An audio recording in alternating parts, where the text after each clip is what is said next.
तर लाडकी बहीण योजनेवरून आता घराघरात वाद सुरू झालाय। अतिशय महत्त्वाची बातमी आपण पाहतोय। लाडकी बहीण योजनेचा लाभ कोणी घ्यायचा यावरून सासू सुनांमध्ये महाभारत रंगलाय।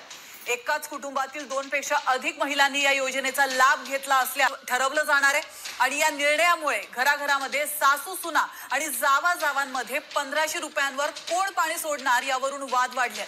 लाडकी बहीण योजनेला आता शासनाकडूनच कात्री लावली जाते आणि या योजनेसाठी नवीन नियम लागू करण्यात आलेत, त्यामुळे अनेक महिलांचा पत्ता कट होणार आहे।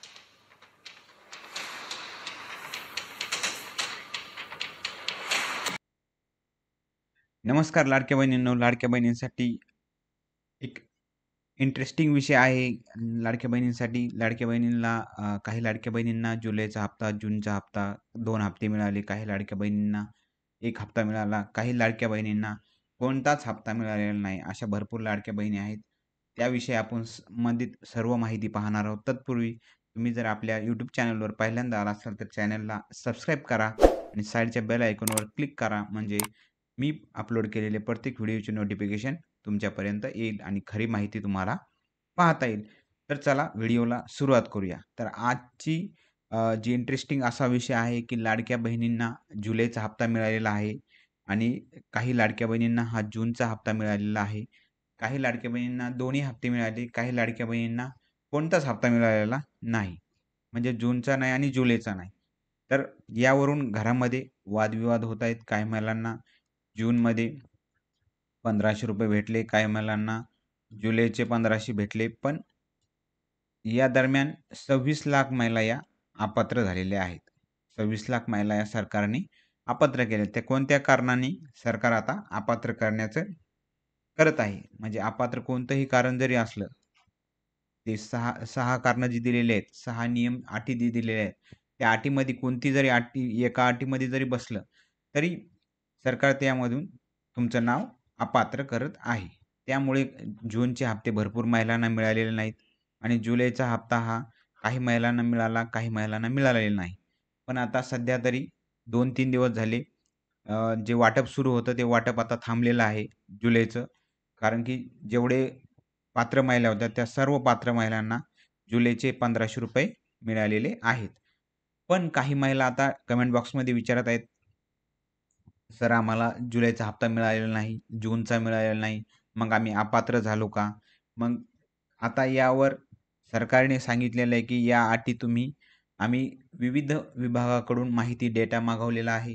या डेटामध्ये काही योजनांचा लाभ जर तुम्ही घेत असाल, जसं की नमो शेतकरी योजना, यामध्ये जर या योजनेचे तुम्ही जर 1500 रुपये घेत असाल, 2000 घेत असाल, तर तुम्हाला याचे 1000च रुपये मिळणार आहेत आणि 500 रुपये हे लाडक्या बहिणीचे मिळणार आहेत। असे करून तुम्हाला 1500 रुपये दिले जातील।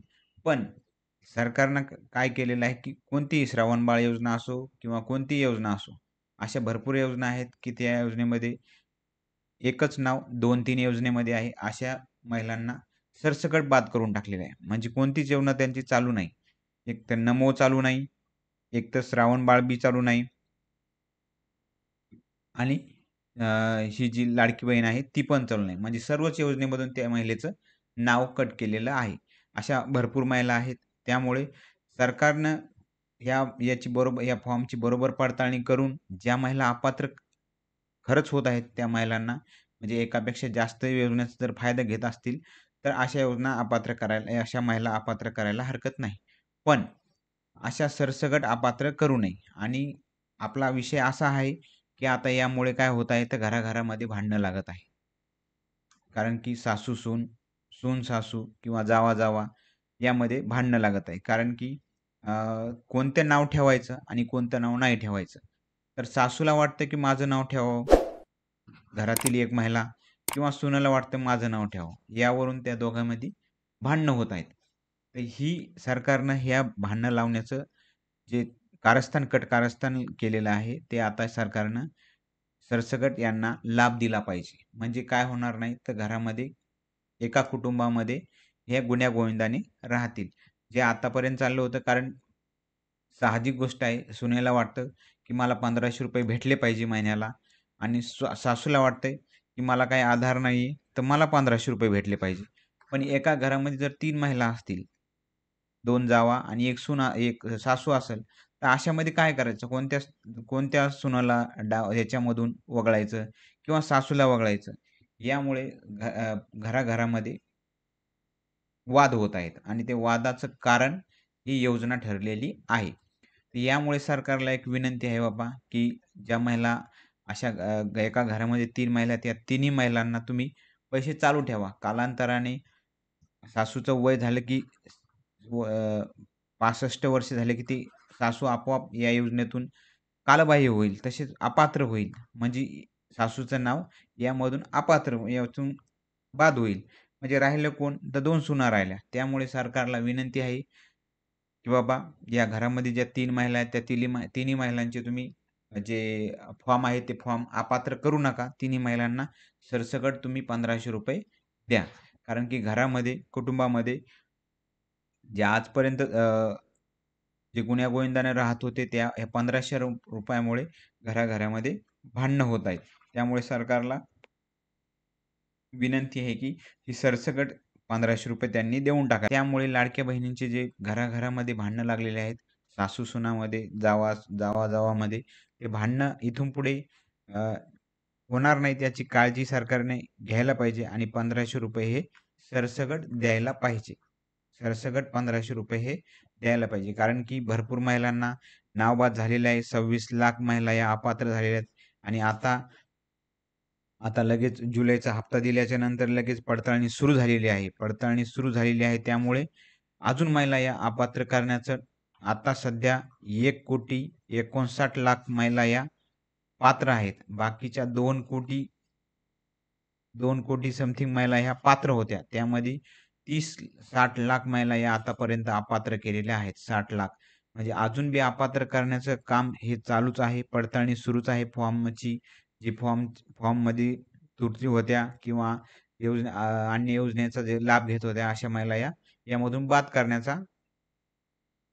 करण्याचं काम चालू केलेलं आहे. म्हणजे अजून आपल्याला पुढच्या हप्त्यामध्ये किंवा त्याच्या पुढच्या हप्त्यामध्ये अजून आपल्याला कमी महिलांना पैसे आलेले आपल्याला दिसतील. त्यामुळे महिलांना काळजी करायची गरज नाही. काही महिलांना घरामध्ये तर 2 महिलांना पैसे मिळणारच आहेत. त्यामुळे त्याचा विषय नाहीये, की एकाच महिलांना मिळणार का 2 महिलांना मिळणार. पण 2 महिलांना हे पैसे मिळणार.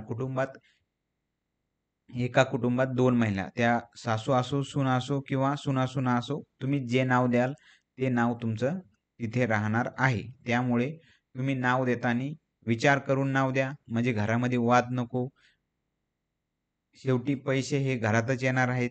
त्यामुळे विचार करून तुम्ही नाव द्या आणि घराघरामध्ये भांडणं करू नका. हीच माझी या व्हिडिओच्या माध्यमातून एक अपडेट होती. तुम्हाला ही माहिती द्यायची होती आणि सरकारला पण हे या माध्यमातून कळवायचं होतं. त्यामुळे हा व्हिडिओ बनवला होता. व्हिडिओ तुम्हाला कसा वाटला ते कमेंट बॉक्समध्ये नक्की सांगा आणि तुम्ही अजून पण आपल्या चॅनलला सबस्क्राईब केलं नसेल तर चॅनलला सबस्क्राईब करा. म्हणजे अजून असेच नवनवीन व्हिडिओ तुम्हाला पाहता येतील. आवडला असल्यास लाईक करा आणि शेअर करा. धन्यवाद. भेटूया पुढच्या व्हिडिओमध्ये.